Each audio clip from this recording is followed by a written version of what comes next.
हरे कृष्णा. आवाज येतोय ना माझा व्यवस्थित?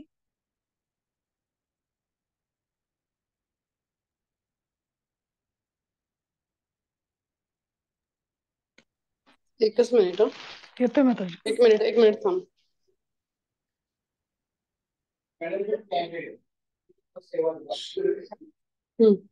अनम्यूट करून यू कॅन स्टार्ट. अनम्यूट.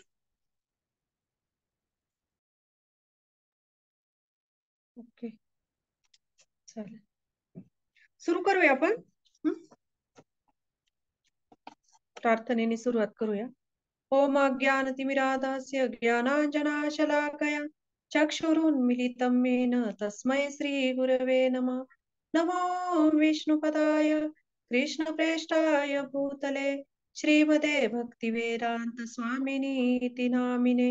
नमस्ते सरस्वती देवे गौरवाणी प्रचारिणे निर्विशेष शून्यवादी पाश्चात्य देशतारिणे. जय श्री कृष्ण चैतन्य प्रभु नित्यानंद श्री अद्वैत गदाधर श्रीवासादि गौर भक्त वृंद. हरे कृष्णा कृष्णा कृष्णा हरे हरे हरे राम राम राम हरे हरे. हरे कृष्णा. सर्व मैत्रिणींच्या आजच्या गीतामृत मालिकेमध्ये आपल्या नेहमीच्या स्वागत. आज आपण 15व्या श्लोकावर हे करणार आहोत, चर्चा करणार आहोत. तर आज 15व्या श्लोकामध्ये बघूया की भगवंत काय सांगत आहेत. ज्ञानयज्ञेन चापन्य यजन्तो मामुपासते एकत्वेन पृथक्त्वेन बहुधा विश्वतो मुखम. भाषांतर. ज्ञानरूप यज्ञ करणारे इतर लोक भगवंतांची एकमेवाद्वितीय रूपामध्ये, विविध रूपांमध्ये आणि विराट विश्वरूपात उपासना करतात. तर आता हा श्लोक हे ना असा म्हणजे एकदम असा गुगली श्लोक आहे, गुगली. जर आपण श्रील प्रभुपादांच्या तात्पर्यानुसार जर आपण हा समजून घेतला नाही तर आपण नक्कीच कुठेतरी भ्रमित होऊ शकतो या श्लोकामध्ये. तर आजच्या श्लोकामध्ये भगवंत काय सांगत आहेत की ज्ञानरूप यज्ञ करणारे जे लोक आहेत ते भगवंतांची कुठल्या कुठल्या रूपामध्ये उपासना करतात. आता कालचा श्लोक पवित्र लीला माताजींनी त्याच्यावर हे सांगितलं असेल. कालचा क्लास त्यांचा झालेला होता. कालचा एक खूप सुंदर श्लोक होता. तर त्या श्लोकामध्ये भगवंत कालच्या श्लोकामध्ये काय सांगत आहेत आणि आजच्या श्लोकामध्ये काय सांगत, त्याच्यासाठी आपण पाठीमागचा श्लोक जरा बघूया. तर कालच्या श्लोकामध्ये भगवंत म्हणत होते, काल जे काही सांगितले कालच्या लेक्चरमध्ये तुम्ही ऐकलं असेल, सततम कीर्तयंतो माम यतंतश्च दृढव्रता नमस्यंतश्च माम भक्त्या नित्ययुक्ता उपासते.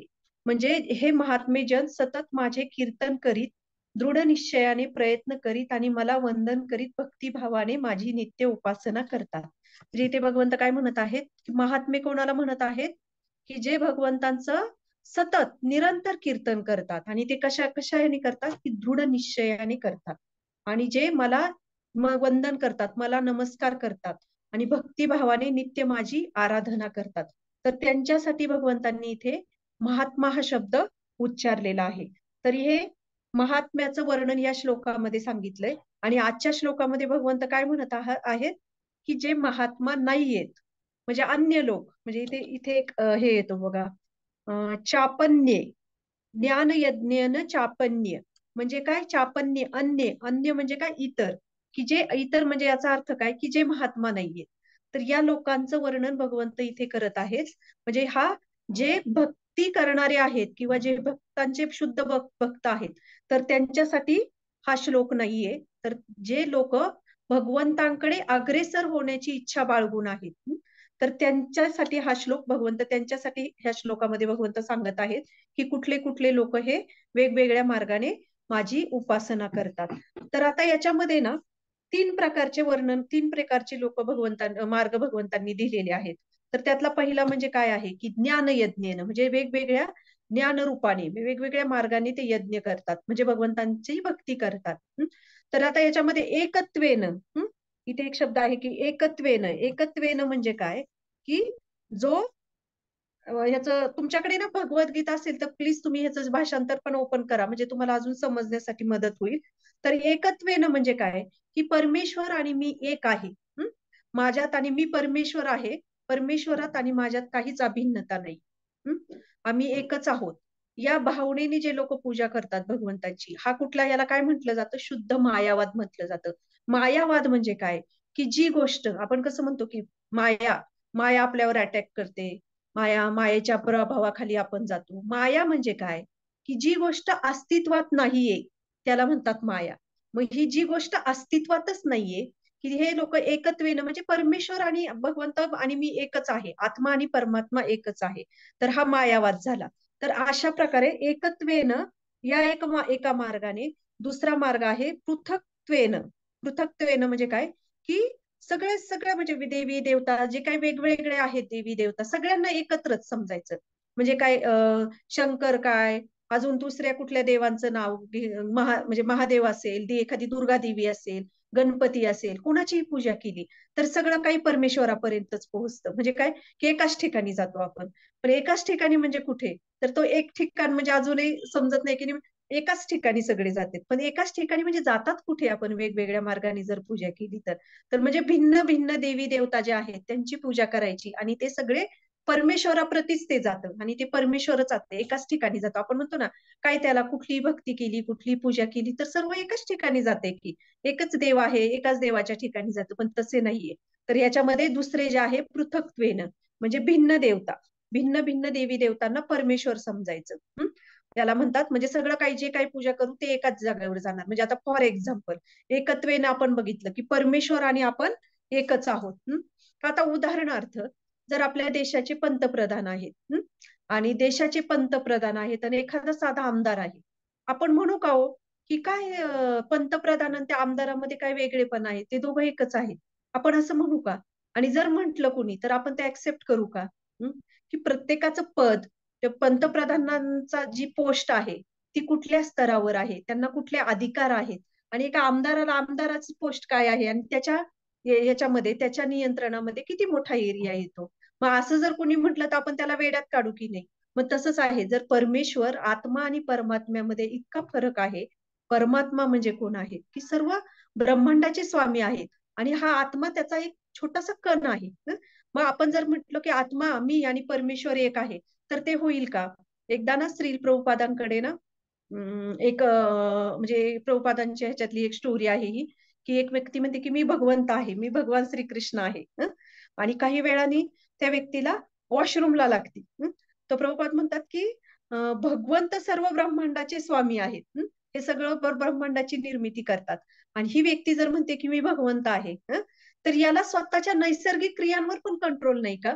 म्हणजे विचार करा की आपल्याला आपल्या साध्या एवढ्या नैसर्गिक क्रियांवर पण आपलं नियंत्रण नाहीये, आणि एखादा जीव जर म्हणतो की नाही मी भगवंत आहे, तर ते कसं आपण ऍक्सेप्ट करावं? म्हणजे याला म्हणतात मायावाद. मायावाद म्हणजे जी गोष्ट अस्तित्वात नाही त्याला म्हणतात मायावाद. जसं आणि दुसरा जो आहे पृथक्त्वेनं म्हणजे काय, की भिन्न देवी देवता, म्हणजे प्रत्येक आपल्यामध्ये 84 सॉरी किती म्हणजे वेगवेगळ्या प्रकारचे 84 लाख योनी झाले आणि त्याच्यामधला मधला मनुष्य जन्म झाला. तसे देवी देवता पण असंख्य आहेत. आणि त्या असंख्य देवी देवतांना जो तो ज्याच्या त्याच्या वेगवेगळ्या त्याच्या श्रद्धेने त्याच्या भावनेने पूजा करत असतो त्या देवी देवतांची. आणि जर त्या व्यक्तीने असं समजलं की नाही चला आता मी गणपतीची पूजा करतोय ना, मग काय त्याला कुठल्याही देवाची पूजा केली तर सर्व काही एकाच ठिकाणी जाते. जर आता समजा आपण आपल्याला मुंबईला जायचंय, आणि मुंबईच्या ट्रेनमध्ये न बसता आपण दिल्लीला जाणाऱ्या ट्रेनमध्ये बसलो, आणि आपण म्हटलं काय त्याला सगळ्या ट्रेन एकाच ठिकाणी जातात, फिरून कुठून तरी जाईलच ना ती मुंबईला, तर असे चालते का? नाही. तर मग तसं देवी देवतांना सुद्धा भगवंतांच्या ह्याच्यावर स्वीकारणे आणि सगळं काही भगवंतांच्या ठिकाणीच जाते असे म्हणणे म्हणजे हा किती किती मोठी चूक आहे, आणि हे किती मोठा अपराध आहे. म्हणून देवी देवता याच्यामध्ये देवी देवतांचं स्थान हे वेगळं आहे आणि भगवंतांचं स्थान हे वेगळं आहे. म्हणून मग जे काही लोक असतात की जे ज्यांना ज्ञान नसतं, तर ते अज्ञानामध्ये असा विचार करतात की सगळं काही आहे, विविध रूपांमध्ये देवी देवतांची पूजा करणे म्हणजे एकाच ठिकाणी जाणे आहे आणि भगवंतांचीच पूजा करण्यासारखं आहे. तर असं ते अशा पद्धतीने त्यांची धारणा असते. तर विचार करा की आपल्याला किती भाग्य आहे की आज आपल्याला श्रीमद भगवद्गीता याच्यामध्ये किती स्पष्टपणे ह्या सगळ्या गोष्टी दिलेल्या आहेत की देवी देवतांची पूजा करणे म्हणजे काय, भगवान श्रीकृष्णांची भक्ती म्हणजे काय. देवी देवतांची पूजा करणे त्याला भक्ती म्हणू शकत नाही आपण, त्याला पूजा म्हणू शकतो. परंतु भगवंतांची जेव्हा पूजा भक्ती करतो, हरिनाम घेतो, तेव्हा त्याला भक्ती म्हणतात. म्हणून पूजा आणि भक्ती यामध्ये फरक आहे. तर देवी देवतांची आपण पूजा करू शकतो, परंतु भक्ती ही एकमेव भगवान श्रीकृष्णांची करू शकतो.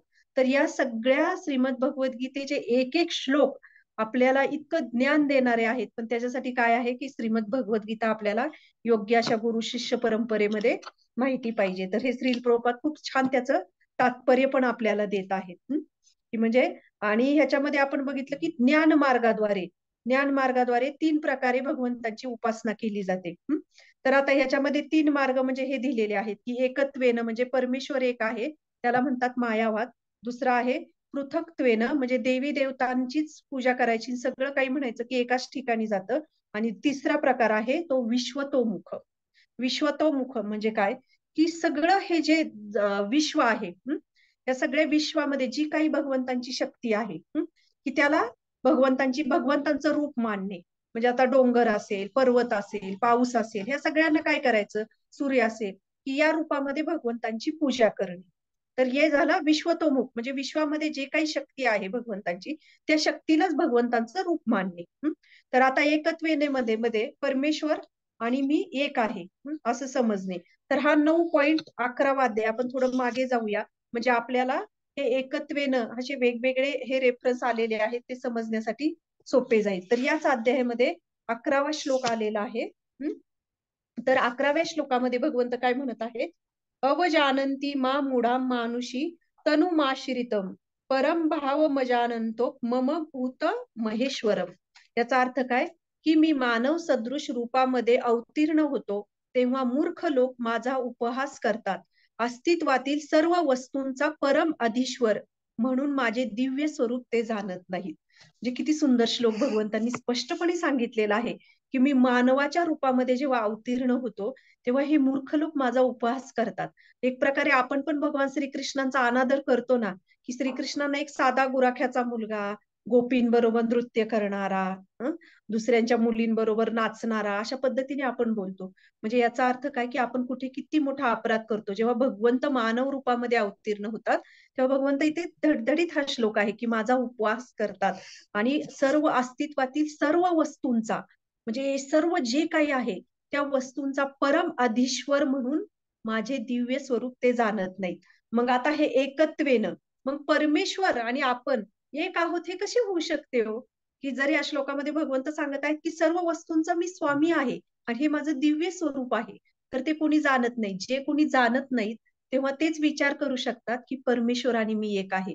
ही जर परमेश्वराची शक्ती आहे तर परमेश्वराच्या शक्तीशी आपण तुलना करू शकतो का? मग आपण कसं काय परमेश्वर आणि मी एक आहे हे होऊ शकते.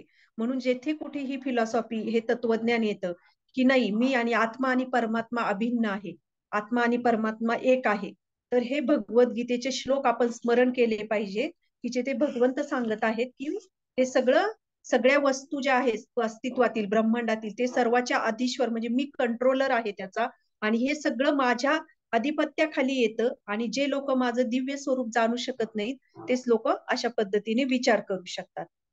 तर हा 11वा श्लोकाने. आणि आता पृथक्त्वेनं म्हणजे देवी देवतांची पूजा करणं म्हणजे भगवंतांपर्यंत जातं. कुठले देवी देवतांची पूजा करा. तर याच्यामध्ये ना आपण बघूया की याच अध्यायामध्ये आपण पुढच्या श्लोकांमध्ये 20 ते 25 हे जे श्लोक आहेत 20व्या श्लोकापासून तर 25व्या श्लोकापर्यंत भगवंत हे आपण पुढे तर डीप जाणार आहोत, परंतु हे समजण्यासाठी मी तुम्हाला सांगते की जसं देवी देवतांना आपण परमेश्वर जर मानून म्हटलो की चला आम्ही काय परमेश्वरापर्यंत जाता ना कुठल्याही मार्गाने, तर तसं नाही. तर हे 20 ते 25 श्लोकाचं भाषांतर आपण बघूया. की 20वा श्लोक आहे की वेदाध्ययन करणारे सोमरसाचे पान करणारे स्वर्ग लोकाची प्राप्ती करीत अप्रत्यक्षपणे माझेच पूजन करतात.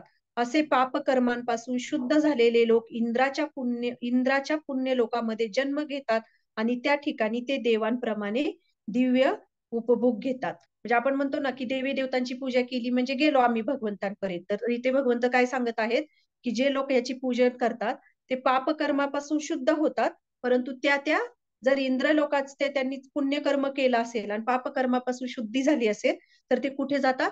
इंद्राच्या पुण्य लोकामध्ये जातात आणि तिथे ते काय करतात? दिव्य उपभोग घेतात. पण हे आपल्याला सगळ्यांना माहिती असावं की आपण कुठल्याही ठिकाणी गेलो की आपलं पुण्यकर्म संपलं की आपल्याला परत खाली यावं लागतं. 20-21व्या श्लोकामध्ये भगवंत म्हणतात की याप्रमाणे, हा पुढील श्लोकामध्ये आहे त्याचं, याप्रमाणे स्वर्ग लोकातील अमर्याद विषय सुखाचा भोग घेऊन पुण्यकर्म क्षीण झाल्यावर ते पुन्हा ह्या मृत्यूलोकी परत येतात. अशा रीतीने जे लोक वेदोक्त धर्माचे पालन करून इंद्रिय भोग प्राप्त करतात त्यांना पुन्हा पुन्हा केवळ जन्म मृत्यूच्या चक्रातच पडावे लागते. परंतु जे लोक अनन्य भक्ती भावनेने माझ्या दिव्य स्वरूपाचे चिंतन करीत माझी उपासना करतात त्यांच्या आवश्यकता मी पूर्ण करतो आणि त्यांच्याकडे जे आहे त्याचे रक्षण करतो. आता 23वा श्लोक. हे कौंतेया, जे लोक इतर देवतांचे भक्त आहेत आणि जे त्यांचे श्रद्धेने पूजन करतात ते वस्तुतः माझेच पूजन करतात, परंतु त्यांची ती आराधना चुकीच्या मार्गाने केलेली असते. सर्व यज्ञांचा एकमेव मीच भोक्ता आणि स्वामी आहे, म्हणून जे लोक माझे दिव्य स्वरूप तत्वतः जाणत नाहीत त्यांचे पतन होते. 24व्या श्लोकामध्ये 25व्या श्लोकामध्ये भगवंत म्हणत आहेत, जे लोक देवतांची पूजा करतात त्यांना त्या देवतांमध्ये जन्म प्राप्त होतो. जे पितरांची उपासना करतात ते पितरांकडे जातात. जे भूतांची उपासना करतात त्यांना भूत योनीमध्ये जन्म प्राप्त होतो आणि जे माझी पूजा करतात ते माझी प्राप्ती करतात. मग विचार करा की जर हे वेगवेगळे ज्ञान ह्या श्लोकामध्ये भगवंत सांगत आहेत की ज्ञान मार्गाने, वेगवेगळ्या मार्गाने, हे 3 मार्ग आहेत ज्ञान मार्गाने जाणारे, तर यांची प्राप्ती म्हणजे हे 3 मार्ग कोणते? तर याच्यामधला पृथक्त्वेनं. मग जर आपण म्हणतोय की नाही मी कुठल्याही देवी देवतांची पूजा केली म्हणजे काय गरज आहे कुठल्या देवाची, एकाच ठिकाणी जातो, तर हे भगवंत पूर्णतः खोडून काढत आहेत. जर आपण कुठल्या देवी देवतांची पूजा करत आहोत तर आपण तिथेच त्याच ठिकाणी जाणार आणि जरी तिथपर्यंत आपण गेलो तरी आपलं पुण्यकर्म संपलं की आपण परत माघारी येणार. त्यामुळे आपण नेहमी लक्षात ठेवलं पाहिजे की जर असं कोणी म्हणत असेल की नाही सगळ्या देवी देवतांची पूजा एकच आहे, काय त्या देवाची कृष्णाची केली काय, गणपतीची केली काय आणि महादेवाची केली काय, तर नाही असं म्हणणं म्हणजे भगवंत या ठिकाणी आपल्याला स्पष्ट शब्दात सांगत आहेत की कोणाची कुठे प्राप्ती केल्यावर काय त्याला प्राप्त होईल पूजा केल्यावर. आणि ते हे पण सांगत आहेत की जर तुम्ही कुणी माझी पूजा केली, माझी भक्ती केली तर त्याचं मी सर्व रक्षण करतो सर्व गोष्टींचं आणि तो माझ्या धामाला प्राप्त होतो, तो परत जन्म मृत्यूच्या फेऱ्यात अडकत नाही. आणि तिसरा जो आहे तो काय आहे? विश्वतम मुखम. म्हणजे आता हा 9व्या अध्यायामध्ये हे पुढचे जे श्लोक आहेत 16 ते 19, म्हणजे विश्वामध्ये जी जी काही आहे त्याच्यामध्ये शक्ती, म्हणजे याच्यामध्ये फरक काय असतो की आता फॉर एक्झाम्पल की एखादा या मार्गाने भगवंतांची पूजा, निसर्गामध्ये जे काही आहे भगवंतांची शक्ती त्या मार्गाने तो जर भगवंतांची पूजा करतोय, तर तो काय, आता समजा पृथ्वी बघितली तर तो पृथ्वीची पूजा करेल की ही भगवंतांची शक्ती, म्हणजे काय की पृथ्वीलाच तो भगवंतांचं स्वरूप भगवंत मानणार. चंद्र आहे, सूर्य आहे, यालाच तो भगवंत म्हणून मानणार आणि त्याची पूजा करणार.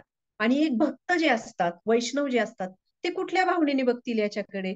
आता समजा पृथ्वी आहे, तर ही भगवंतांची शक्ती आहे आणि या भगवंतांच्या शक्तीचा आदर करणार, परंतु ही भगवंतांची शक्ती आहे तिचा आदर करणार, पण भक्ती कोणाची करणार? भगवंतांची करणार. तसे हे लोक जे विश्वतोमुखम 3ऱ्या कॅटेगरीमध्ये येणारे लोक, ते त्या शक्तीलाच भगवंत मानतात. तर ते भगवंतापर्यंत पोहोचत नाही. म्हणून निसर्गामध्ये ज्या काही गोष्टी असतील, आता समजा ह्याच्यामध्ये ना खूप सुंदर मला वाटतं विश्वरूप दर्शन हा कितवा अध्याय माहित नाही, पुढे असेल हा. विश्वरूप दर्शन म्हणजे ज्याच्यामध्ये भगवंतांनी हे विश्वरूप दर्शन आपल्याला सगळ्यांना माहिती आहे अर्जुनाला दिलेलं आहे. मग ज्या लोकांना भगवंतांपर्यंत जाणं खूप अवघड असतं किंवा भगवान श्रीकृष्णांना भगवंत म्हणून स्वीकारणं खूप अवघड असतं, त्यांच्यासाठी भगवंत हे विश्वरूप दर्शन दाखवतात. कारण भगवंतांना डायरेक्ट भगवान श्रीकृष्ण म्हणून त्यांना एक्सेप्ट कर तर ते त्यांना अवघड जातं, परंतु ती भगवंतांची शक्ती आहे त्या शक्तीला मात्र ते भगवंत मानतील. की जसं आता पृथ्वी आहे की पृथ्वीला भगवंतांचं चरण आहे, चरण म्हणून मानतात. की चंद्रमा आहे, भगवंताचं विश्वरूप दर्शनामध्ये त्याचं हे वर्णन आहे. चंद्रमा म्हणजे भगवान श्रीकृष्णांचं मन आहे, अग्नी म्हणजे मुख आहे, सूर्य म्हणजे काय, नेत्र आहे, म्हणजे हे जे वायू म्हणजे श्वास आहे भगवंताचा. हा 11वा, थँक्यू माताजी, 11वा चॅप्टर जो आहे ना तो विश्वरूप दर्शनाचा आहे. तर त्याच्यामध्ये ना हे विश्वरूप दर्शन सांगितलेलं आहे. मग जे लोक भक्ती मार्गापर्यंत पोहोचत नाहीत, ऍटलिस्ट ते भगवंतांची जरी भगवंतांची शक्ती आहे त्या शक्तीलाच भगवंतांचं पूजन करतात. म्हणजे ते एक पाऊल तरी तिकडे टाकतात. असे नाही की म्हणजे हळूहळू त्या स्तरापर्यंत ते पुढे जाऊ शकतात. परंतु भगवंत काय म्हणत आहेत, त्यांना महात्मे म्हणत नाहीत किंवा भगवंतांचे भक्त म्हणून ते त्यांचा वर्णन करत नाहीत. म्हणून आता हा विश्वतोमुखम म्हणजे विश्वालाच भगवंत मानणे. म्हणजे काय की आता हा 16वा ते 19व्या श्लोकामध्ये भगवंत काय सांगत आहेत बघूया. उद्याचा श्लोक आहे हा, म्हणजे रविवारी होईल. परंतु मीच कर्मकांड आहे, मीच यज्ञ आहे, मीच पूर्वजांना अर्पण करण्यात येणारे तर्पण, मीच वनौषधी वन वनौषधी आणि मीच दिव्य मंत्र आहे. तूप, अग्नी आणि आहुतीही मीच आहे. मी या जगताचा पिता, माता, आधार आणि पितामह आहे. मी ज्ञेय शुद्धीकर्ता आणि ओंकार आहे. तसेच ऋग्वेद, सामवेद आणि यजुर्वेदही मीच आहे. मी ध्येय, पोषण करता, प्रभू, साक्षी, निवास, आश्रयस्थान आणि अत्यंत जिवलग मित्र आहे. उत्पत्ती आणि प्रलय, सर्वांचा आधार, विश्राम स्थान आणि अविनाशी बीजही मीच आहे. हे अर्जुना, मी उष्णता देतो आणि मीच पाऊस थांबवतो तथा पाडवितोही. मी अमृत तत्व आहे आणि मूर्तिमंत मृत्यूही मीच आहे. सतचेतन आणि असचेतन जड पदार्थ दोन्हीही माझ्यामध्ये स्थित आहेत.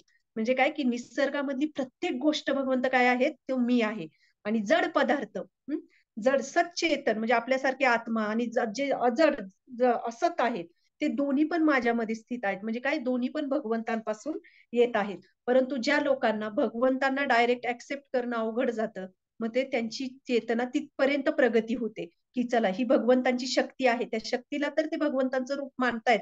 म्हणजे ही एक थोडस एक पाऊल पुढे आहे, कमीत कमी ऍटलिस्ट पूर्ण नास्तिकवाद याच्यापेक्षा नक्कीच ती त्याच्या पुढची ही एक स्टेप आहे. तर म्हणून आपण बघितलं पाहिजे की पृथक्त्वेनं म्हणजे दुसऱ्या कॅटेगरीमध्ये जे असतं ते मनोकल्पित असतं. त्याला कुठलाही आधार नाही. मनोकल्पित काय, मग अशी मी म्हटल्याप्रमाणे आपण ठरवतो ना ते. आता श्रीमद भगवद्गीतेमध्ये असे कुठे श्लोक दिलेत का? कुठे आहे का हो कुठं काही दिलेलं असं? की आपण म्हणतो की नाही सगळं एकाच ठिकाणी जातंय, एकाच ठिकाणी तर प्राप्त होतंय. हे कुठेही दिलेलं नाहीये. म्हणजे काय आहे की ही आपण मनकल्पित रूपाने आपल्या आपल्या मनोधारणेप्रमाणे आपण ती पूजा करतो आणि आपल्या मनोधारणेप्रमाणे आपण त्याचा विचार करतो. की जसं मी मगाशी उदाहरण दिलं ट्रेन मधलं, आपण मनोधारणेप्रमाणे आपण जर दिल्लीला जाणाऱ्या ट्रेनमध्ये बसतोय, आपल्याला जायचंय मुंबईला किंवा पुण्याला, तर आपण असं म्हणू का मनोकल्पित की नाही आता आपोआप सगळं होईल, असं होतं का? नाही. म्हणजे आपल्या मनोकल्पित धारणेला कुठेही स्थान नाही. तर त्याला शास्त्र काय सांगतंय हे त्याला महत्वाचं आहे. आणि श्रीमद भगवद्गीता ही आपल्याला भगवंतांचे हे श्लोक आहेत, भगवंतांची वाक्य आहेत, त्यांच्या मुखामधून आलेले. भगवंत प्रत्येक ठिकाणी किती स्पष्टपणे ह्या गोष्टी सांगत आहेत. तर याच्यासाठी आपल्याला किती म्हणजे ह्याचा अभ्यास करणे आणि प्रामाणिक अशा गुरु शिष्य परंपरेद्वारे हे ज्ञान घेणं गरजेचं आहे. हा श्लोक खरंच असा गुगली श्लोक आहे. मला सुद्धा याचा अभ्यास म्हणजे जेव्हा मी याचा विचार करत होते की याच्यावर काय सांगावं, तेव्हा मलाही असा प्रश्न पडला की भगवंत सांगतायत की हे सगळे माझी उपासना करतायत. म्हणजे उपासना करतात म्हणजे एक प्रकारे आपल्याला वाटतं ना की आपण पण ह्या वेगळ्या वेगळ्या रूपात आपण पण करू शकतो भगवंतांची उपासना. परंतु यांच्यात आणि यांच्यात फरक आहे. म्हणून कालचा श्लोक भगवंत काय सांगत आहेत की जे महात्म्यांचं वर्णन करत आहे. मग अर्जुनाच्या मनामध्ये कुठेतरी एक शंका निर्माण झाली की हे वेगवेगळ्या मार्गाने उपासना करणारे, भगवंतांची पूजा करणारे, भक्ती करणारे, भक्ती म्हणू शकत नाही आपण, परंतु जे काही उपासना करणारे, मग यांना काय म्हणायचं? म्हणजे हे भगवंतांचे भक्त आहेत का? ही पार्श्वभूमी म्हणजे हा गुह्य अर्थ आहे काही श्लोकांमधला. काही श्लोक आपल्याला वाक्यांमध्ये दिसतात, परंतु त्याच्या मागे आता ह्या मागच्या श्लोकामध्ये महात्म्यांचं वर्णन केलं आणि लगेच या श्लोकामध्ये भगवंत ह्या 3 लोकांचं वर्णन करत आहेत. एकदम महात्म्यांच्या स्तरावरून भगवंत कुठे येत आहेत इकडे. म्हणजे अर्जुनाच्या मनामध्ये कुठेतरी ती शंका निर्माण झाली की मग हे 3 प्रकारचे लोक हे भगवंतांचे भक्त नाहीयेत का? मग ही शंका अर्जुनाला आली म्हणून भगवंत हा पुढचा श्लोक सांगत आहेत अर्जुनाला. हा त्याच्या मागचा अर्थ आहे की अर्जुनाच्या मनातली ती शंका काढण्यासाठी. म्हणून आपण बघू शकतो की हे जे आहेत हे वेगवेगळ्या 3 कॅटेगरीमध्ये भगवंतांची भक्ती करतात. आणि विश्वरूप दर्शन जे असतं, की आता आपण मगाशी बघितल्याप्रमाणे पृथ्वी, चंद्र, अग्नी, वायू, आकाश, सूर्य, वारा या सगळ्यांची पूजा करतात. ही भगवंतांच्या रूपामध्ये त्यांची पूजा करतात. परंतु हे कसं आहे की हे जी पूजा अर्चा जे करतात ते कुठे ब्रह्मांडाच्या बाहेर जाऊ शकतं का हो? ब्रह्मांडाच्या बाहेर नाही जाऊ शकत. जे काही या ब्रह्मांडामध्ये अस्तित्वात आहे त्याचीच ते पूजा करतात. म्हणजे हे काय आहे की हे विश्वतोमुखम म्हणजे काय की हे ब्रह्मांडाच्या बाहेर जाऊ शकत नाही. म्हणजे ही जे आहे की प्रत्येकाची दृष्टी जी वेगवेगळी असते आणि त्या दृष्टिकोनातून प्रत्येक जण वेगवेगळं लॉजिक लावतो. की पहिल्या याच्यामध्ये बघितलं की आपण मायावाद, मी आणि परमेश्वर अभिन्न आहे, भगवंत आणि मी अभिन्न आहे, मी परमेश्वरच म्हणजे स्वतःलाच जर एखाद्या व्यक्तीने जर म्हटलं की मी परमेश्वर आहे, मी भगवंत आहे, तर काय त्याच्यामध्ये हो? जर आता आपण बघितलं की अल्टरमध्ये आपण जेव्हा जातो, भगवंतांना भोग लावायचा असतो, आपण म्हणतो भगवंतांना भोग लावायचा आहे. मी जर स्वतः परमेश्वर झालो, की मी स्वतः भगवंत झालो किंवा झाले, कुणी जी व्यक्ती म्हणते मी आणि परमेश्वर एक आहे, तर मग आपण त्याच्यात अर्थ काही राहिला का? जर सेवक आणि सेवा देणारा आणि सेवा करणारा याच्यामध्ये जर अंतर राहिलं नाही, तर तो करणार कोण आणि उपभोग घेणार कोण? आपण किती विकृत प्रवृत्ती आहे ही मानसिक प्रवृत्ती, की स्वतःला परमेश्वर समजणे आणि स्वतःला परमेश्वर समजल्यानंतर कोणाला भोग लावणार आहोत आपण? कोणाचा हरिनाम घेणार आहोत आणि कोणाला प्रसन्न करणार आहोत? जर सेवकच नसेल तिथं, तर सेवा घेणाराही कोण स्वीकारणार आणि सेवा करणाराही नसणार आहे तिथे. तर ही काय आहे? की ही एक विकृत प्रवृत्ती आहे. म्हणून प्रभुपादांचे गुरु महाराज श्री भक्ती सिद्धांत सरस्वती ठाकूर मायावादाला एकदम असं ठोकून हे करायचे. म्हणजे मायावाद म्हणजे काय आहे, की आपण भगवंतांच्या प्रती किती मोठा अपराध करत आहोत, की भगवंत आत्मा आणि परमात्मा याला अभिन्न समजणे. आणि जर भगवंत जर आपल्यासारख्या मानव रूपामध्ये भगवंत येत आहेत, असं नाही की काही काही की निर्विशेषवाद, मायावाद किंवा भगवंताला आकार नाहीये, हं? भगवंताला रूप नाहीये. भगवंतांना जर रूप नसतं तर आपण आलो असतो का? आपण भगवंतांचे अंश आहोत. भगवंतांना स्वतःचं स्वरूप आहे म्हणून तर आपल्याला स्वरूप आहे. आणि भगवंत द्विभुज रूपामध्ये किती सुंदर श्रीकृष्ण अवतार धारण करतायत. श्रीकृष्ण अवतारामध्ये आपण बघतोय मानव रूपामध्ये ते येत आहेत. त्यामुळे आपण कसं काय म्हणू शकतो की त्या भगवंतांना आकार नाही? म्हणजे आपण भगवंतांवरचा प्रति खूप मोठा अपराध करतो. म्हणून हे आपण लक्षात घेतलं पाहिजे की हे हे जे 3 उपासक आहेत, हे भले भगवंत काय म्हणत आहेत की उपासना करतायत, परंतु ते हळू एक म्हणजे भगवंतांकडे ते काय झालेले आहेत, म्हणजे भगवंतांकडे ते अग्रेसर होत आहेत. हळूहळू एक एक पाऊल उचलत आहेत. परंतु हे जो पहिला आहे, एकत्वेनं, हा मायावाद आहे आणि हा अतिशय भयानक आहे, की भगवंतांना आपण एक समजणं आणि देवी देवतांना भगवंतांच्या स्तरावर नेणं किंवा भगवंतांना त्या स्तरावर आणून त्या भावनेने उपासना करणं. हा पण दुसरी कॅटेगरी बघितली आणि तिसरं बघितलं की आपण विश्वरूप दर्शन, जे ब्रह्मांडाच्या बाहेर विश्वतोमुखम, ब्रह्मांडाच्या बाहेर जाऊ शकत नाही. विश्वामध्ये जी काही शक्ती आहे, जे काही चमत्कार आहे, त्याला भगवंतांचं रूप, भगवंत आहे असं समजून त्यांची पूजा करणं. तर हा एकत्वेनं म्हणजे काय आहे, की ह्याला दुसरं नाव काय आहे?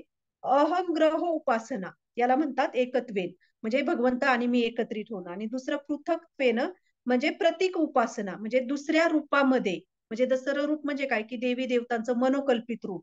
याच्यामध्ये मनोकल्पित म्हणजे तिथेच जाणार आपण भगवंतांपर्यंत, ही धारणा आहे करणे. तर त्याला म्हणतात प्रतीक उपासना.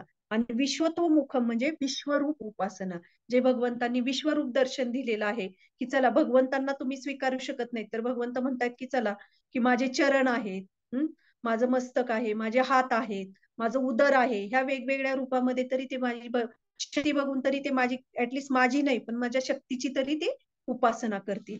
तर असे 3 प्रकार भगवंतांनी या श्लोकामध्ये आपल्याला सांगितलेले आहेत. तर आता आपण हे छोटा आहे, प्रभुपाद म्हणतायत ते पण आपण वाचूया. तात्पर्य: हा श्लोक म्हणजे पूर्वीच्या श्लोकाचा सारांश आहे. भगवंत अर्जुनाला सांगतात की विशुद्ध कृष्ण भावनेमध्ये स्थित असणाऱ्या आणि श्रीकृष्णांव्यतिरिक्त इतर काहीही माहिती नसणाऱ्या मनुष्याला महात्मा म्हटले जाते. तरी सुद्धा इतरही असे लोक आहेत की जे यथार्थत्वाने महात्मा नाहीत, तथापि ते सुद्धा निरनिराळ्या प्रकारे श्रीकृष्णांची उपासना करतात. त्यांच्यापैकी काही जणांचे वर्णन यापूर्वीच अर्थार्थी, जिज्ञासू आणि ज्ञानी असे करण्यात आले आहे. आपण यापूर्वी बघितलं होतं की अर्थार्थी, जिज्ञासू आणि ज्ञानी असे वेगवेगळ्या मार्गाने पण भगवंतांची उपासना करतात. अर्थ म्हणजे काय, की जे खूप दुःखी कष्टी आहेत, त्यांचं दुःख दूर व्हावं. ज्यांना अर्थार्थी म्हणजे ज्यांना काहीतरी प्राप्त करायचंय भगवंतांकडून, धन संपत्ती, जी काही भौतिक कामना आहेत. आणि जिज्ञासू म्हणजे काय, की भगवंतांप्रतीची उत्सुकता आहे. आणि ज्ञानी म्हणजे काय, की वेगवेगळ्या मार्गाने, वेगवेगळ्या ज्ञान मार्गाने ते भगवंतांना शोधण्याचा प्रयत्न करतात. आता याच्यात काय दिले, की भगवंत सांगतायत, प्रभुपाद काय सांगतात, याहूनही निम्न स्तरावरही इतर लोक आहेत, त्यांचे 3 प्रकारे वर्गीकरण करण्यात येते. म्हणजे याच्या खालची कॅटेगरी ही या श्लोकाचं सार आहे आजच्या. तर याच्यामध्ये आपण चर्चा केली तर त्यातले 3 हे आहेत. स्वतःला भगवंतांशी एकरूप मानून जे स्वतःचीच उपासना करतात. भगवंतांचे कोणते तरी स्वरूप मनाने कल्पून त्याची उपासना करतात. म्हणजे भगवंताची देवी देवता असेल तर त्यातल्या कुठल्याही एका रूपाला भगवंत म्हणून स्वीकारायचं. तिसरा, भगवंतांच्या विश्वरूपाचा स्वीकार करून त्याची उपासना करतात, की मी मगाशी ते सांगितलं त्याचं हे स्पष्टीकरण दिल्याप्रमाणे. आणि यापैकी जे स्वतःची परमेश्वर म्हणून स्वतःच पूजा करतात आणि स्वतःला अद्वैतवादी मानतात, त्या सर्वात कनिष्ठ श्रेणीच्या लोकांची संख्या अधिक आहे. प्रभुपाद काय सांगतायत की आताच्या काळामध्ये, आताच्या ह्या कलियुगामध्ये, की जे स्वतःला भगवंत समजतात आणि स्वतःचीच पूजा करून घेतात, असे लोक जे आहेत ते सर्वात कनिष्ठ श्रेणी आहे आणि त्याची संख्याच या जगामध्ये आता सर्वात जास्त आहे. असे लोक स्वतःला भगवंत मानतात आणि या भावनेमुळे ते स्वतःचीच पूजा करतात. हा सुद्धा परमेश्वर उपासनेचा एक प्रकार आहे. कारण आपण भौतिक शरीर नसून चेतन आत्मा आहोत हे त्यांना जाणणे शक्य होते. निदान त्यांच्यामध्ये अशी प्रबळ भावना तरी असते. आणि सामान्यतः निर्विशेषवादी उपासक परमेश्वराची अशा प्रकारे उपासना करतात. तर इथे प्रभुपाद काय म्हणत आहे, श्रील प्रभुपाद, की उपासनेचा एक प्रकार आहे. म्हणजे ह्याच्यामध्ये काय आहे, ते कमीत कमी आत्मा आणि परमात्मा म्हणजे हे तरी त्यांना कळतं की अरे आत्मा आहे, आत्म्याचं ज्ञान तरी त्यांना त्यातली त्यात होतं. हा एक त्याच्यामध्ये थोडासा एक सकारात्मक दृष्टिकोन श्रील प्रभुपाद ह्याच्यामध्ये बघतात. दुसऱ्या प्रकारच्या श्रेणीमध्ये देवतांच्या उपासकांचा समावेश होतो. असे लोक कोणतीही देवता म्हणजे भगवंतच आहेत असे मानतात. जे लोक या प्राकृत सृष्टीच्या पलीकडे कशाचेही चिंतन करू शकत नाहीत, त्या लोकांचा तिसऱ्या श्रेणीमध्ये समावेश होतो. म्हणजे जे ह्या जगाच्या पलीकडे जाऊ शकत नाही, या ब्रह्मांड विश्वामध्ये जे काही आहे त्याच्या बाहेर ते जाऊ शकत नाहीत, तर त्यांना चिंतन, भगवंतांचं चिंतन करूच शकत नाहीत ते भगवंतांचं चिंतन. म्हणून ह्या तिसऱ्या श्रेणीमध्ये हे लोक काय करतात, या विश्वरूपाचं दर्शन घेतात. म्हणजे ह्या विश्व सृष्टी म्हणजे जी भगवंतांची शक्ती आहे त्याला भगवंत मानतात. ते सृष्टीलाच परतत्व मानतात आणि त्याची आराधना करतात. सृष्टी सुद्धा भगवंतांचेच एक रूप आहे, अशा रूपामध्ये ते त्यांची पूजा करतात. तर अशा प्रकारे आपण या श्लोकामध्ये 3 प्रकारचे लोक बघितलेले आहेत. एकत्वेन, पृथक्त्वेन आणि विश्वतोमुखम. एकत्वेन म्हणजे मी आणि परमेश्वर एक आहे. पृथक्त्वेन म्हणजे देवी देवतांना परमेश्वर भगवंत मानणे आणि विश्वतोमुखम म्हणजे भगवंतांच्या शक्तीलाच, भगवंतांच्या पर्यंत पोहोचता भगवंतांची जी शक्ती आहे त्या शक्तीलाच भगवंत मानणे.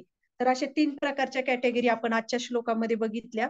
तर याच्यावर आज कुणाला काही प्रश्न असतील, कोणाला काही कमेंट्स असतील तर प्लीज तुम्ही शेअर करू शकता. थँक्यू. हरे कृष्णा. कोण आहे? अनंगोपी माताजी, सेटिंग चेंज करताय का? म्हणजे जर कोणाला काही प्रश्न असतील तर. एक मिनिट, पवित्र लीला माताजी आहेत का? कशा आले? तुम्ही गाडी टाकली स्टोअररूमला, मी एसटीने जाणार. जाताना एसटीने आहे ना? फक्त मला जरा थोडं एकच मिनिट.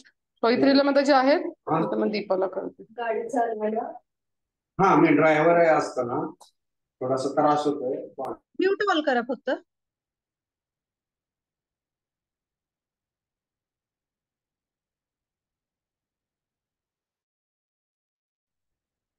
रिफ्रॅक्शन करून दीपा आहे? आधी रिफ्रॅक्शन करायचं. सेटिंग चेंज केलंय? करू शकतो ना म्हणजे. करू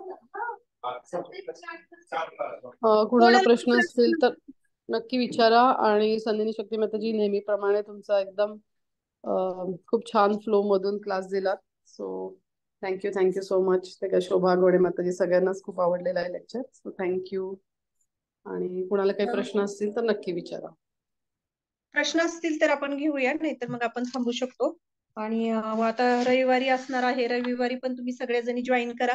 आणि एक विनंती होती सगळ्यांना की प्लीज हे जे श्लोका म्हणजे ही जी शृंखला चालू आहे, प्रत्येक माताजी त्यांच्या या श्लोकाला डीप मध्ये जाऊन कसं हे ज्ञान देता येईल याचा प्रयत्न करतात.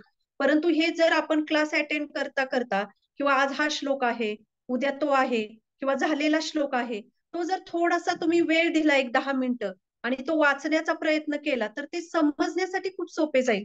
कारण हे श्लोक काही काही कसे आहेत की मी मगाशी जे एकामागो एक वाचले की ती भगवंतांची शक्ती आहे की कशा पद्धतीने भगवंत सांगतायत त्या सृष्टीमध्ये सर्व काही माझ्यापासून आलेलं आहे, मीच त्याच्यामध्ये सर्व काही मीच आहे, अशा पद्धतीचे जे काही श्लोक येतात ते समजण्यासाठी आपल्याला सोपे जातात. आणि एक सिक्वेन्स लागेल आपल्याला ते समजण्यासाठी.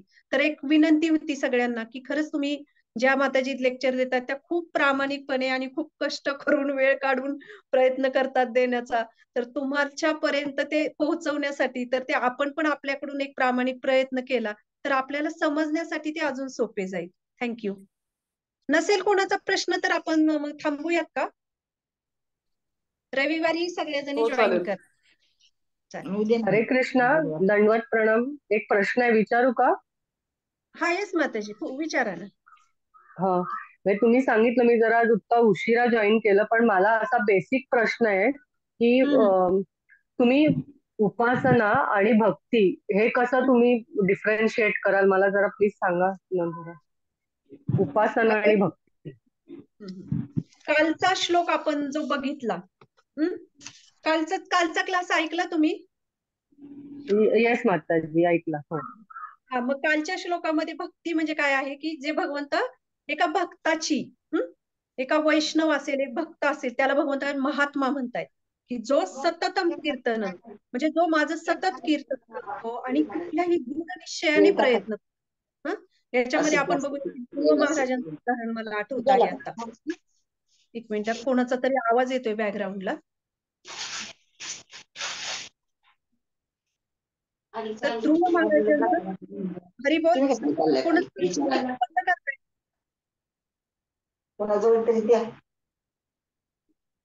हरिबोल आई तुमचा स्पीकर चालू आहे, बंद करताय का जरा, आवाज येतोय.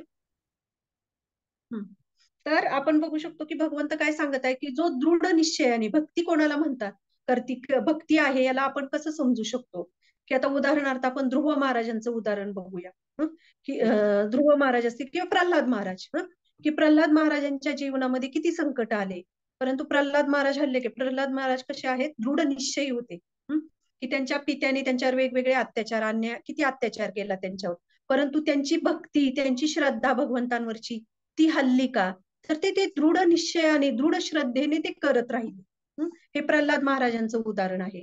की जसं आपण हे बघू शकतो, अजून एक उदाहरण हरिदास ठाकूरांचं बघू शकतो. की हरिदास ठाकूरांना सुद्धा किती म्हणजे ती जी वेश्या होती त्यांना विचलित करण्यासाठी आलेली होती. पण हरिदास ठाकूरांची किती त्या हरिनामावर दृढ श्रद्धा होती की ते थोडेही विचलित झाले नाही. की रघुनाथ दास गोस्वामींचं उदाहरण आपण बघू शकतो. की रघुनाथ दास गोस्वामी जे आहेत ते ती श्रीमंत कुटुंबामध्ये जन्मलेले होते, परंतु त्यांचं हृदय नेहमी भगवंतांप्रती समर्पित राहिलं.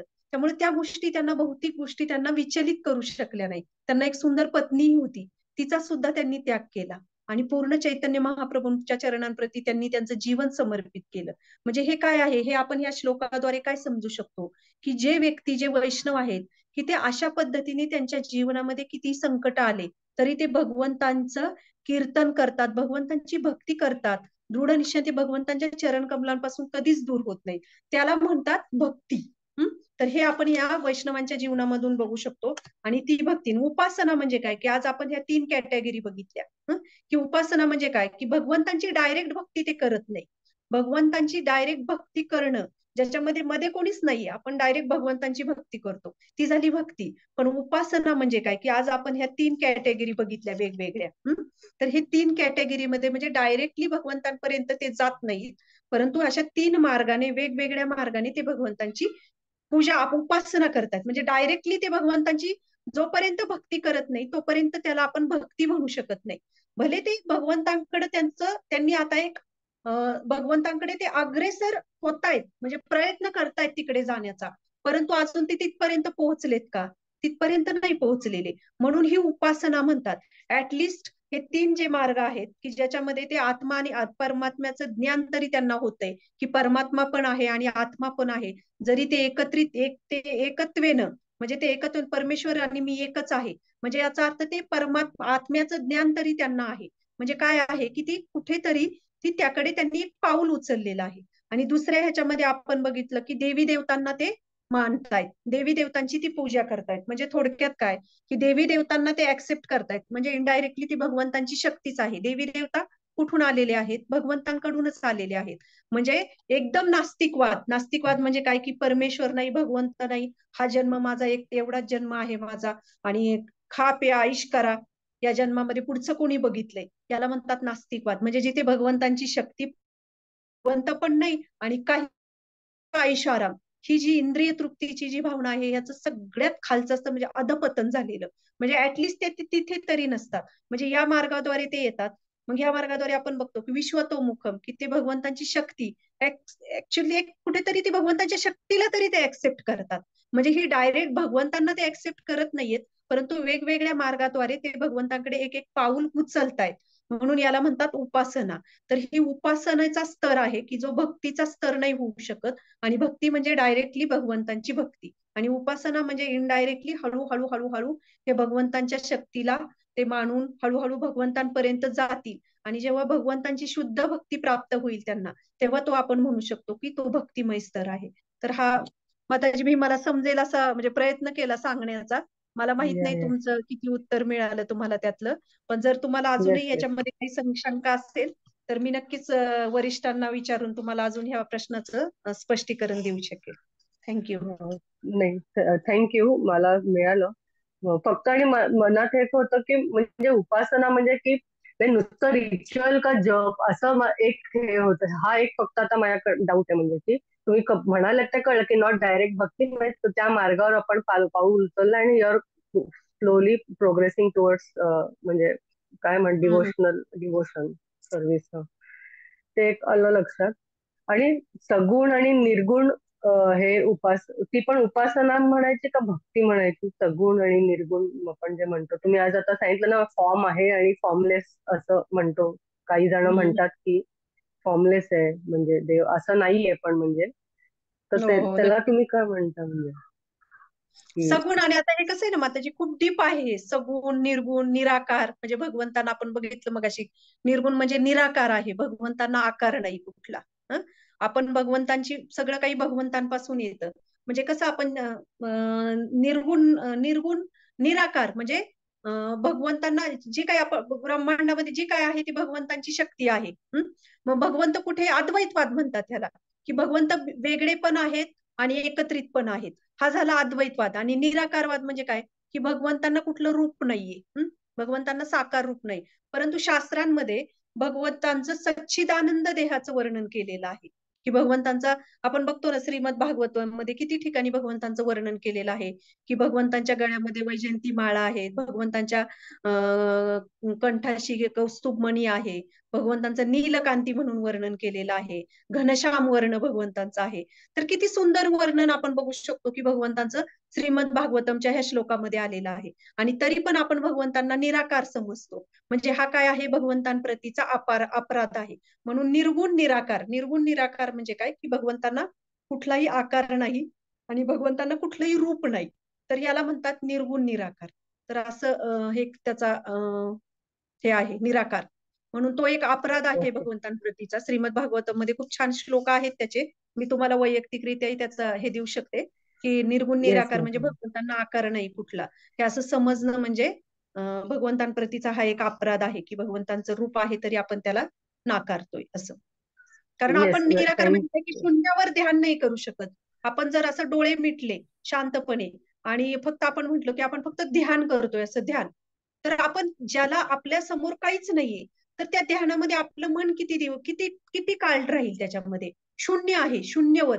जेव्हा आपल्या समोर काहीतरी ध्यानासाठी विषय असतो, काही रूप असतं आपल्या समोर, तर त्याच्यावर ध्यान केंद्रित होण्यासाठी आपल्याला ते मदत करतं. परंतु जर आपण शून्यामध्ये जर ध्यान करायचं म्हटलं तर आपल्याला ते ध्यान केंद्रित, आपलं मन लक्ष लागू शकतं का, मन आपलं विचलित होतं. पण एका काही वेळानंतर आपलं मन विचलित होतं. काहीतरी आपल्याला समोर लागतं काहीतरी ध्यान करण्यासाठी. एखादा डॉट आहे आणि त्याच्यावर आपल्याला सांगितलं की पूर्ण ध्यान करा, तर आपलं लक्ष किती वेळ त्याच्यावर हे राहील, फोकस राहील. म्हणजे आपलं मन विचलित होतं. म्हणून हरिनाम हे असं आहे की आपल्याला काय सांगितलेलं आहे की हरिनाम जेव्हा आपण घेतो, हरिनाम हे भगवंतांपेक्षा अभिन्न आहे म्हणण्यापेक्षा हरिनाम हेच भगवंत आहेत. हरिनाम हे भगवंतांचं रूप आहे म्हणण्यापेक्षा हरिनामच भगवंत आहेत.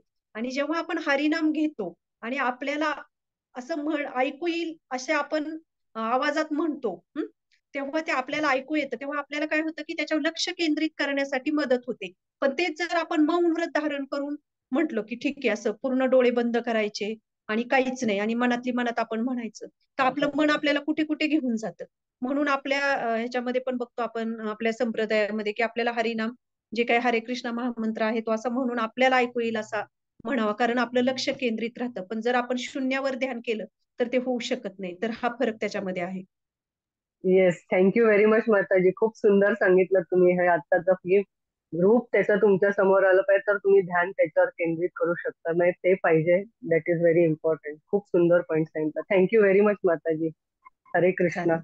प्रयत्न केला दंडवत माझा प्रणाम. सांगण्याचा. मला तेवढा स्तर नाहीये किंवा मला ते हे नाहीये, पण मी जेवढं जमेल जे काही तुम्हाला भावलं असेल ती श्रील प्रभुपाद वरिष्ठ वैष्णवांची कृपा आणि ज्याच्यामध्ये काही चुकलं असेल तर ते माझं. थँक्यू. हरे कृष्ण. चालेल चालेल. हरे कृष्णा थांबूया का मग? माताजी.